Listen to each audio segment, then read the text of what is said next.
Hi everyone, I'm Amelia, and this is the story of how I transformed from the perfect daughter-in-law to the woman my in-laws wish they'd never underestimated.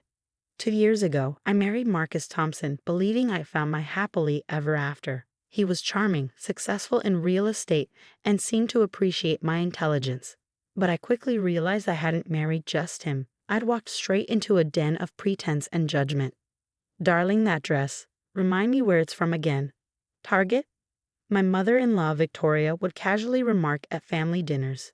We really should take you shopping somewhere more appropriate. I'd smile politely, biting my tongue, clutching my master's degree in business like a shield. Meanwhile, Marcus would chuckle, oblivious to the constant jabs at my middle-class roots. You know, dear, Victoria once said, the Richardsons' daughter-in-law just redecorated their entire summer house. Such taste. Perhaps she could give you a few pointers. I'd had enough. Actually, I've been thinking about contributing more directly to the family, I said one evening. I'd like to apply for a position at Thompson Enterprises. The room fell silent.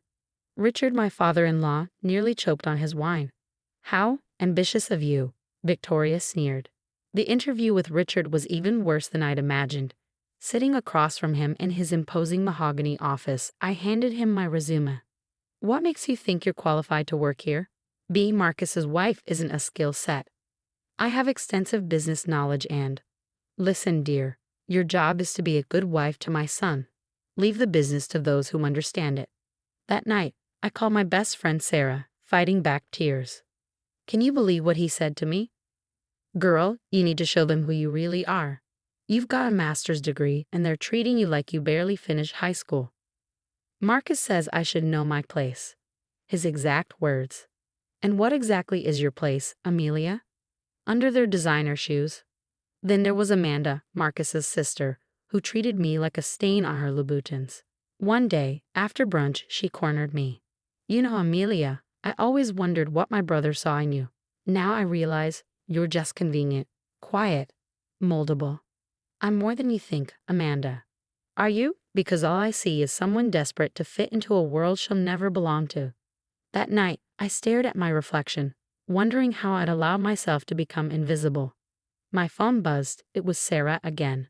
You're not going to believe this, she said. Remember that business show I'm producing? We need someone with your expertise. I glanced at my forgotten degree, then at the photo of my perfect life with the Thompsons. Let me think about it, I said, not knowing this would be the first step in changing everything. I never meant to find those documents. I was just organizing Marcus's home office when a file labeled Offshore Holdings caught my eye. The numbers didn't add up. Millions were being siphoned from Thompson Enterprises into shadow accounts. Marcus, we need to talk about what I found in your office. You were snooping through my things? No, I was cleaning. And know your place. I'm your wife, not your accountant. His face turned red, veins bulging in his neck. No one would believe a nobody like you anyway. A few days later, Amanda burst into our house unannounced. Oh my God, Amelia, you'll never guess what I just saw. Actually, maybe I shouldn't tell you. What is it, Amanda? I caught Marcus and Jennifer at the Westbrook Hotel. They were, well, you can guess. My stomach dropped. Jennifer, Amanda's best friend, the one who was always hanging around our house. I have pictures, Amanda smirked. Don't worry, I won't show them to anyone, Amanda said with a smug smile. Marcus and I have an understanding now. When I confronted Marcus about Jennifer, Victoria somehow found out and called immediately. If you were a better wife, Marcus wouldn't need to look elsewhere, she snapped. You're too focused on your silly career dreams instead of your marriage. I hung up without a word and called Sarah. I can't do this anymore. Amelia, listen to me, she said firmly. Start documenting everything. I'll help you gather evidence. And you know what? Start that consultancy you've been talking about. I'll be your first client. That was the turning point. I began working late, telling Marcus I was taking online cooking classes. In reality, I was crafting a business plan and meeting potential clients in discreet coffee shops far from our neighborhood. That's where I met Lisa. Your analysis of market trends is impressive, she said, stirring her coffee. Have you considered sharing your insights on a larger platform? What do you mean? I asked. I host Business Breakthrough on Channel 8. We're always looking for fresh perspectives. My phone buzzed. A text from Marcus. Where are you? Mom's coming for dinner. Sorry, lost track of time at my cooking class. Well, hurry up, and Amelia, try not to embarrass me this time. I glanced at Lisa and then back at my phone. Actually, Lisa, tell me more about this platform. That night, Sarah called. Got everything documented. Marcus's embezzlement, Amanda's blackmail, the affair. It's all here. Just say the word. Not yet, I replied. But soon, let them think I'm nothing. They won't see me coming. I closed my eyes, mentally rehearsing my first TV segment. Soon, everyone would know exactly who Amelia Thompson really was. The divorce papers landed on Marcus's desk like a bomb. His face shifted from confusion to rage. You ungrateful little. Save it. I cut him off. My lawyer has everything, the embezzlement, Jennifer, all of it. No one will believe you. You're nothing without me. An hour later, Victoria's screech echoed through my phone. How dare you embarrass our family? I'm calling everyone in the club committee. You'll never work in this city. I laughed. Go ahead, Victoria. I'm sure they'll be interested in hearing about Marcus's creative accounting. Meanwhile, my consultancy was thriving. After my first few TV appearances with Lisa, the calls started pouring in. Amelia, your segment on investment strategies was brilliant, Lisa said during a coffee break. We want you as our regular financial expert, primetime, twice a week. Marcus cornered me outside the lawyer's office. I'll destroy you. You'll leave this marriage with nothing. Like how you're destroying your father's company. Those offshore accounts must be getting heavy. His face went pale. Sarah was ecstatic. Amelia, we're doing a special. Women Breaking Barriers. You're our headline speaker. But the Thompsons weren't finished. Victoria crashed my biggest client meeting smirking. Did you know she worked as a waitress in college? Can you trust your finances to someone so common? The CEO smiled. Actually, Mrs. Thompson, I worked as a janitor while attending Harvard. Amelia's insights have already saved us millions. Then I found it buried deep in Thompson Enterprises' internal reports. Their empire was crumbling.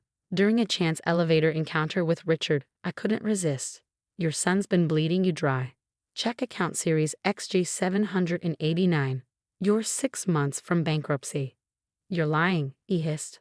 Like you lied about me being unqualified. Karma's interesting, isn't it? That night, Sarah called again. Remember that anonymous tip about corporate fraud?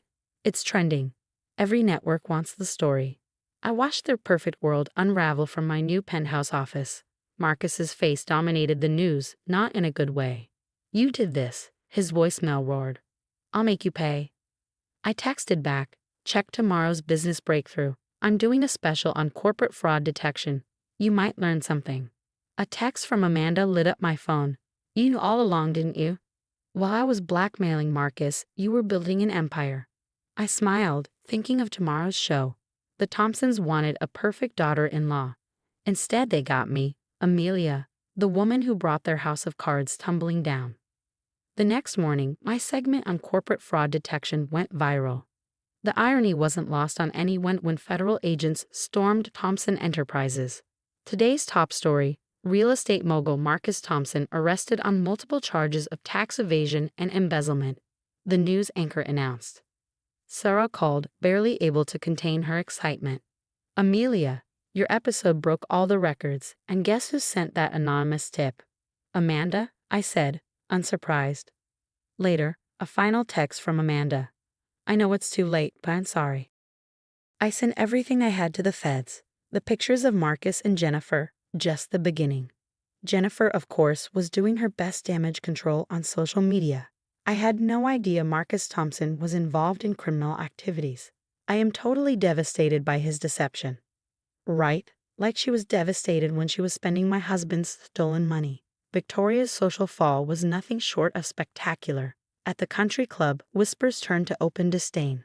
How dare you show your face here after what your son did? But we didn't know, Victoria stammered. Really? Your daughter-in-law tried to warn you.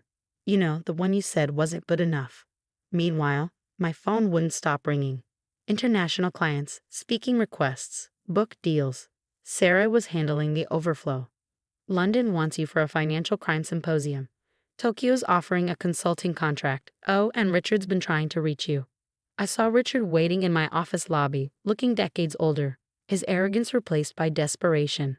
Amelia, please, we need your help. Your expertise could save what's left of the company. Like when I offered my expertise during that job interview. I was wrong. We were all wrong about you. Name your price. My price? I leaned in. How about the satisfaction of saying no? That's worth more than any consulting fee. Marcus called from jail. Baby, I've changed. I'll make it up to you. We can start fresh. Sorry, Marcus. I'm too busy being just a housewife to take your call. The business news couldn't get enough. Rising star Amelia Mitchell's consultancy expands to 3 continents. Meanwhile, Marcus faced 20 years behind bars. Victoria made one last attempt, cornering me at a charity gala. We're still family. You can't just walk away. Family? I smiled coldly. You made it clear I was never family. I was just the help who married above her station. Remember? Sarah watched as Victoria slinked away. Amelia, you realize you're living every wronged woman's dream. I glanced around at the respect, the success, the vindication. No, Sarah, I'm living my dream. The one they said I didn't deserve. Later that night, a package arrived. Amanda had sent it, my old nameplate from the Thompson house, the one that read the perfect daughter-in-law. Attached was a note. You were never meant to be perfect for them. You were meant to be perfect at being you. I placed the nameplate on my desk, right next to my latest achievement award.